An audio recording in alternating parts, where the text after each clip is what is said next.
Doctor صاحب ابھی یہاں پہ ہم گفتگو کر رہے تھے، نظام کے حوالے سے گفتگو کر رہے تھے. ابھی جو موجودہ نظام ہے اس میں بہت ساری چیزیں، قانون بڑے اچھے ہیں، آئین کے اندر بڑی اچھی چیزیں لکھی ہوئی ہیں، لیکن عمل درآمد نہیں ہوتا. جہاں پہ وہ انسان کے ہاتھ میں چیز آتی ہے وہ اس طریقے سے چیزوں کے اوپر عمل درآمد نہیں کرتے. اگر ہم نظام کو تبدیل کر دیں، آپ اکثر خلافت کی بات بھی کرتے ہیں، آپ کسی اور نظام کی بات کرتے ہیں، تو وہ نظام بھی تو انہی لوگوں نے قائم کرنا ہے. پھر کیا گارنٹی ہے کہ اس نظام کے اندر اگر ہم تبدیل کر کے کسی اور نظام کی طرف جائیں گے، اس کے چلنے کی یا عوام کے لیے اس میں کسی خیر کی کیا گارنٹی ہے؟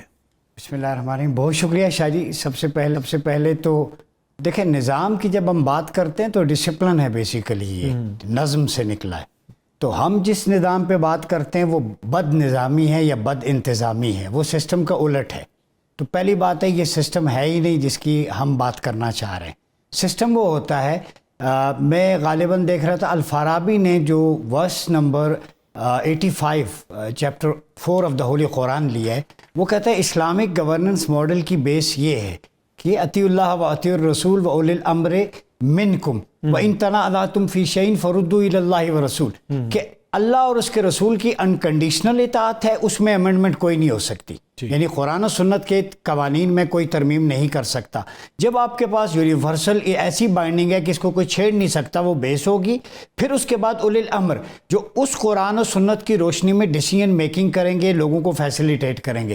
پھر اگر کوئی کانفلکٹ آ جاتا ہے، کسی شے میں تنازع میں پھنس جاتے ہو، تو اس کو اللہ اور رسول کی طرف ریفر کر دو. جو آپ نے بات کی نا، اس میں اولی الامر کہتے. ہمارے 24 کروڑ میں اصحاب حل و عقد نہیں ہے. میں کہتا ہوں کہ 10,000 بندہ آپ کو 1 گھنٹے کے اندر مل جائے گا. سبجیکٹ اسپیشلسٹ ہیں، آنرڈ ہیں، کمپیٹنٹ ہیں. برین ڈرین ہو گیا یا وہ ملک چھوڑ گئے.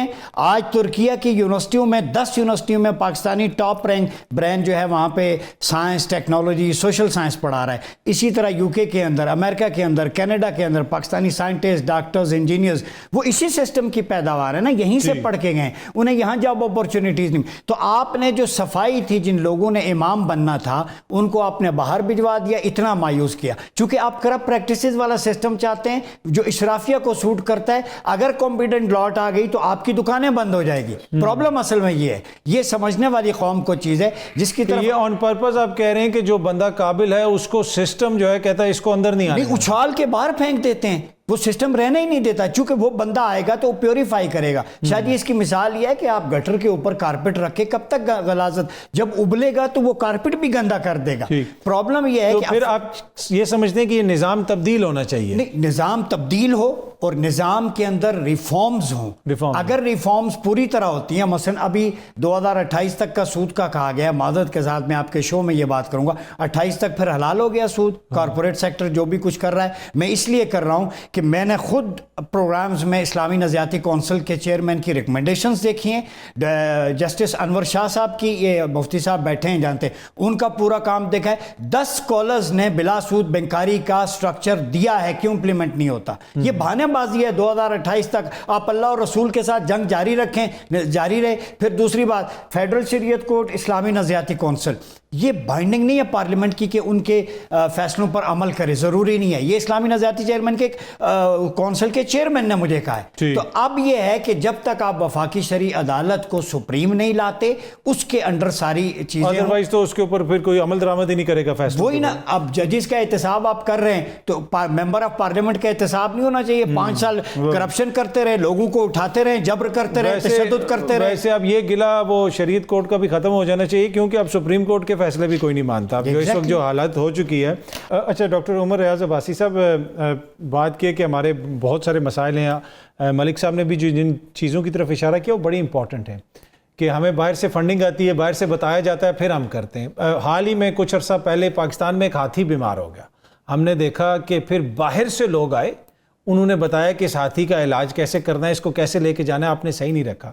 اب ویسے تو یہ ایک بڑی عام سی بات ہے، لیکن ہم کیسا انسانوں کا معاشرہ ہے کہ 25 کروڑ ہیں ہم، اور ہم ایک جانور کا خیال نہیں رکھ سکتے تھے. باہر سے آ کے لوگوں نے ہمیں بتایا کہ یار اس کو اس طریقے سے ڈیل کرو، آلدو کہ ہمیں تو 1400 سال پہلے بتا دیا گیا کہ انسانوں کے حقوق کیا ہیں، جانوروں کے حقوق کیا ہیں. کیا وجہ ہے کہ آج ہم اس پوزیشن پہ پہنچے ہوئے ہیں؟ چلیے، 2 بنیادی چیزیں. ایک تو میں ایڈ کر دوں جو آپ کی بات تھی، ملک صاحب نے بڑی خوبصورتی سے ایلیبوریٹ کیا. صحافت کا کام ہے شہادت، گواہی دینا. ایک رپورٹر، ایک اینکر وہ گواہی دیتا ہے، اور قرآن میں ولا تکتموا الشہادہ، مفتی صاحب بیٹھے ہیں، گواہی کو نہ چھپاؤ. آپ وہی گواہی دیں گے جو آپ نے سنا ہے اور دیکھا ہے. تو گواہ کو چھپانا تو بہت بڑا جرم ہے جو حکومتیں ہر دور میں کرتی آ رہی ہیں. آپ نے کہا جو اینیمل ایتھکس ہے، میری اس پہ بک ہے وائلڈ لائف ان اسلام، لیونگ کریشنز کے بارے میں ساری. ٹھیک. آپ صلی اللہ علیہ وسلم کی مور دین 250 جو امپلیکیشنز ہیں پریکٹیکلی یا وربل سینگز احادیث، وہ اینیملز کے بارے میں، برڈز کے بارے میں، انسیکٹس کے بارے میں ہیں. ٹھیک. ایون کہ اس حد تک خیال رکھا گیا. مثلا ایک عورت کو جہنم میں اس لیے بھیج دیا گیا، آپ صلی اللہ علیہ وسلم نے فرمایا کہ اس کی بخشش نہیں ہوئی، کہ اس نے بلی کو کمرے میں قید کر لیا تاکہ یہ بھوکی پیاسی رہے اور وہ مر گئی. اور ایک عورت کی بخشش اس بات پہ ہو گئی کہ وہ مشہور تھی پروسٹیٹیوٹ کہ یہ ایسی ہے، گناہ گار ہے، تو اس نے اپنے چادر باندھ کے اور کھجور کے پتے سے بلی دیکھا پیاسی ہے تو اس نے اس کو پانی پلا کے اللہ کی بارگاہ میں عرض کیا، مولا گناہ گار تو بڑی ہوں لیکن تیرے سمندر کی جھاگ کے برابر گناہ ہے، لیکن تیری رحمت کے سمندر سے زیادہ نہیں ہے، بس تیرا ہی آسرا ہے. روح نکل گئی، فرمایا فرشتوں کو اس کو جنت میں لے جاؤ.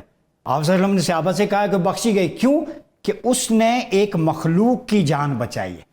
تو اگر جانور کی جان بچانے پہ اللہ رب العزت اتنا کریم ہے تو یہ 24 کروڑ جانوروں سے بھی بدتر ہیں. خودکشیاں کر رہے ہیں، خودکشیاں کر رہے ہیں. جناب پرائم منسٹر صاحب، آپ بادشاہ سلامت ذرا اتنا تو دیکھیں، روز حاکم شہر کی اس بند گلی کے پیچھے آج ایک شخص کو پھر خون اگلتے دیکھا. تم سمجھتے ہو کہ ہوتے ہیں درندے ظالم، میں نے انسان کو انسان نگلتے دیکھا. شاہ جی یہاں پہ ایتھکس نہیں ہے. کل مدرسے کا ایک مولوی وہیں پہ حد جاری کر رہا تھا، بچے کو پیٹ کے. وجہ کیا تھی؟ امامہ نہیں باندھا، ٹوپی پہنی ہوئی ہے. میں نے خود وہ ویڈیو دیکھی، کہا کہ میں ابھی حد جاری کروں گا، تم نے سنت کی خلاف ورزی کی، میں تو فتویٰ بھی لگا سکتا ہوں. تو اس ملک میں انتہا پسندی بھی عروج پر ہے، اس ملک میں لبرلزم بھی عروج پر ہے. اسلام دین اعتدال ہے، نہ ایکسٹریم ہے نہ بینیت ہے. آپ صلی اللہ علیہ وسلم کا جو ایٹیچیوڈ ہے، چاہے وہ نظام کی حد تک ہو، معاملات کی حد تک ہو، سٹرکچر کی حد تک ہو، ریفارمز کی حد تک ہو، وہ رول ماڈل ہے. پرابلم میں آپ کو اب بتاتا ہوں، مطلب کہ یہ دیکھیں نا، یہ 25 کروڑ تک یہ میسج کیوں نہیں پہنچ سکا؟ جو ابھی آپ نے باتیں کی بڑی اچھی باتیں ہیں، اکثر محفل میں ہم سنتے ہیں. آج ہمارے بچے کو کیوں نہیں پتا، عام بندے کو کیوں نہیں پتا؟ اس کی وجہ ہے کہ بچہ جب پیدا ہوتا ہے ماں کی گود پہلی تربیت ہوتی ہے. آج پیرنٹس کے کانوں میں پہلے بچوں سے انٹریکشن تھا، وہ ہینڈ فری آ گئے، موبائل آ گئے. آج پیرنٹس الگ، ایک گھر میں 4 بندے رہ کے چاروں اپنے اپنی دنیا میں گم ہے. پہلا ریزن. دوسرا، بچے کی تربیت ہوتی ہے اسکول، کالج، یونیورسٹی میں.